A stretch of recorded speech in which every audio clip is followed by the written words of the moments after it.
l'est de notre pays, en particulier les provinces du Nord Kivu, du Sud Kivu et de l'Ituri, fait face à une aggravation sans précédent de la situation sécuritaire. Les forces de défense du Rwanda, en soutien de leurs marionnettes du M23, poursuivent leur entreprise terroriste sur notre territoire, semant la terreur et la désolation parmi nos populations. Je partage avec vous la douleur et l'indignation face à ces attaques barbares. Ces actes ne sont pas seulement une attaque contre la République, mais une offense à l'histoire et à la dignité de notre peuple. En ces moments difficiles, je vous appelle à la résilience et surtout à la résistance. Face à cette situation, permettez-moi de vous rassurer. Une riposte vigoureuse et coordonnée contre ces terroristes et leurs parrains est en cours. Nos vaillantes forces armées de la République démocratique du Congo, symboles de courage et de patriotisme, sont pleinement mobilisées, prêtes à défendre chaque centimètre de notre territoire. J'ai personnellement convoqué et présidé des réunions de crise avec une équipe restreinte du gouvernement, le haut commandement militaire ainsi qu'une réunion interinstitutionnelle afin d'évaluer les récents développements de la situation et de lever les options pour repousser les agresseurs et reconquérir chaque parcelle de notre territoire.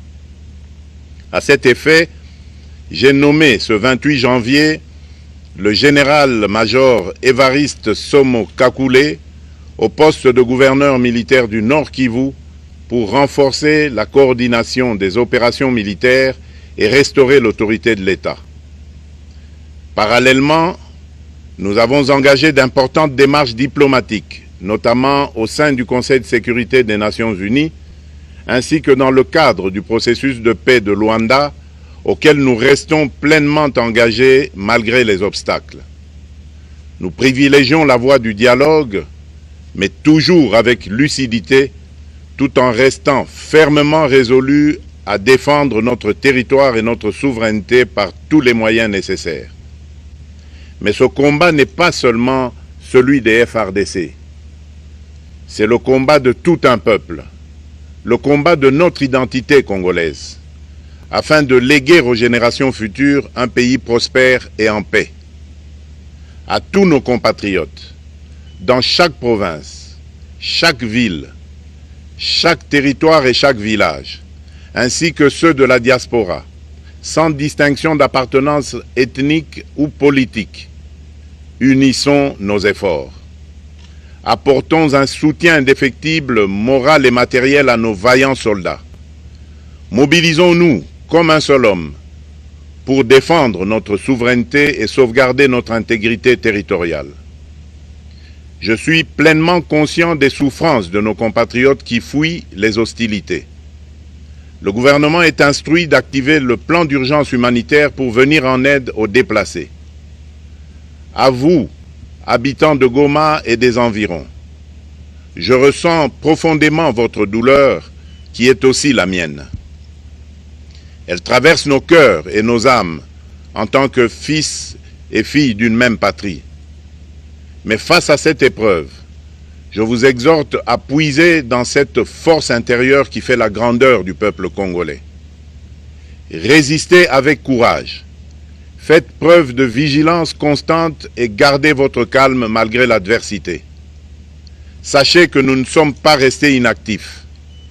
Des plans de contingence sont préparés pour assurer la protection de la population civile et prévenir toute escalade de la violence. Les dispositifs de sécurité ont été renforcés pour protéger les zones stratégiques et nous travaillons sans relâche pour garantir le fonctionnement des services essentiels. Je tiens à rendre un hommage solennel à tous ceux qui ont payé le prix ultime dans cette lutte pour notre dignité et notre souveraineté. J'ai une pensée pieuse pour le général-major Peter Chirimwami, gouverneur militaire du Nord Kivu, tombé les armes à la main. Je m'incline avec respect devant la mémoire de tous nos militaires et de tous les Wazalendo tombés sur le champ d'honneur. Je pense aussi aux soldats de la mission de la communauté de développement d'Afrique australe, la SAMI DRC, qui combattent à nos côtés, aux casques bleus de la MONUSCO, qui ont sacrifié leur vie pour la paix, ainsi qu'aux innombrables civils victimes de la barbarie ennemie. Leur courage et leur sacrifice ne seront jamais oubliés. Et nous portons leur flambeau avec la ferme détermination d'achever leur noble combat.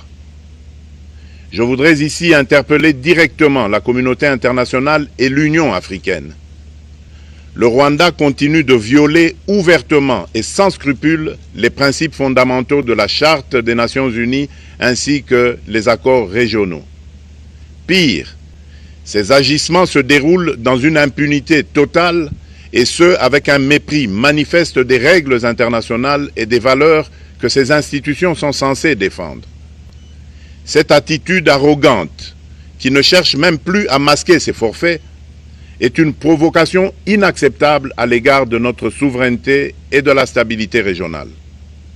La présence de milliers de soldats rwandais sur notre sol, leur soutien politique, logistique et militaire à leur pantin du M23, ainsi que leur implication dans l'exploitation illégale de nos ressources naturelles, nous conduisent tout droit à une escalade aux conséquences imprévisibles, mettant en danger toute la région des Grands Lacs.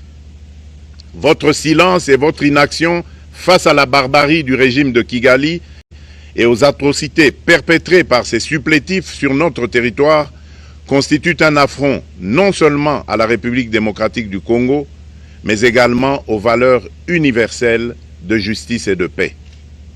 Le peuple congolais prend acte de cette passivité qui frôle la complicité. Soyez sûrs d'une chose, la République démocratique du Congo ne se laissera pas humilier ni écraser. Nous nous battrons et nous triompherons. Congolaises et Congolais, l'heure est certainement grave, mais notre détermination est encore plus inébranlable. Ce moment critique nous offre l'opportunité de montrer au monde ce qui fait notre force, c'est-à-dire notre unité sans laquelle tous nos efforts seraient vains. Je vous appelle à être vigilants, mais à ne pas céder à la haine, aux divisions ou à la violence. Je condamne avec la plus grande fermeté les actes de vandalisme et de pillage qui ont visé certaines missions diplomatiques accréditées en République démocratique du Congo, ainsi que des intérêts privés dans la ville de Kinshasa. Ces comportements irresponsables dénaturent l'expression saine de notre colère face à l'agression barbare nous imposée et jettent une ombre sur les manifestations pacifiques de soutien à nos vaillantes forces armées qui luttent avec courage et abnégation pour défendre notre souveraineté. Notre engagement doit rester ferme et discipliné. Nous gagnerons cette guerre par notre unité, notre courage et notre sens de responsabilité, et non par la violence aveugle et par l'anarchie. Cette victoire ne sera possible que si chaque Congolais, où qu'il soit, prend toute la mesure du combat qui est le nôtre.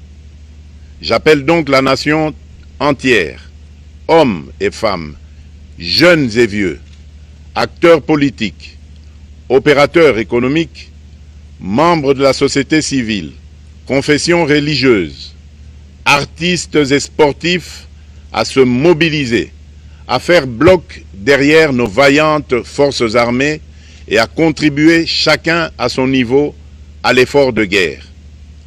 J'ai instruit le gouvernement de mettre en place des mesures rigoureuses de réduction du train de vie des institutions et de leurs animateurs afin que les ressources ainsi économisées soient directement réorientées vers le soutien à nos forces armées. Dans cet effort national, j'en appelle également à la responsabilité du secteur privé qui est invité à contribuer activement à cette cause commune. Nos soldats se battent avec héroïsme pour la défense de notre intégrité territoriale et de notre souveraineté. Ils ont besoin de notre soutien total, qu'il soit moral, matériel ou logistique.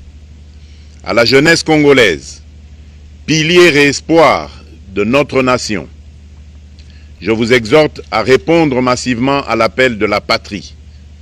Le moment est venu de vous lever, de mettre votre énergie et votre créativité au service de la nation.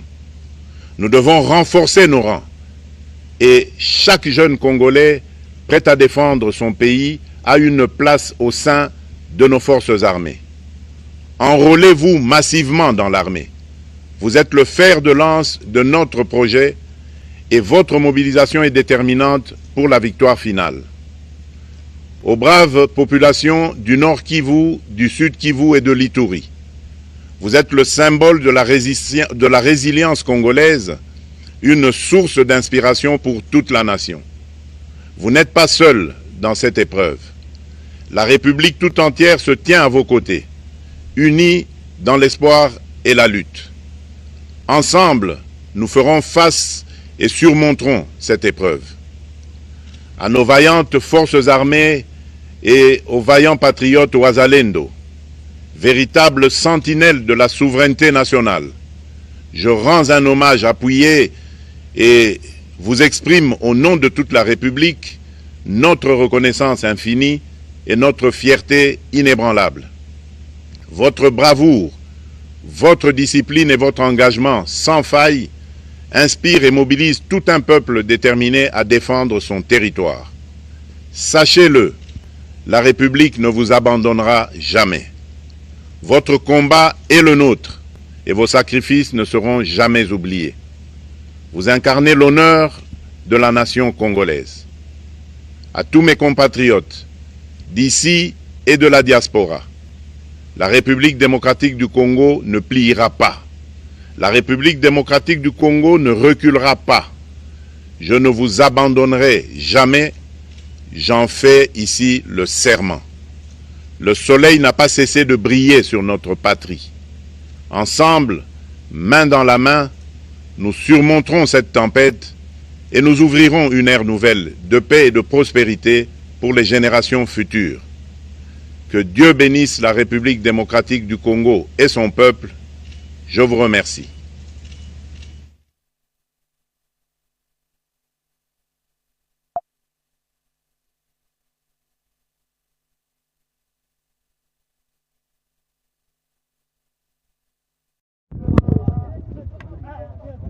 Yo, kimya nao.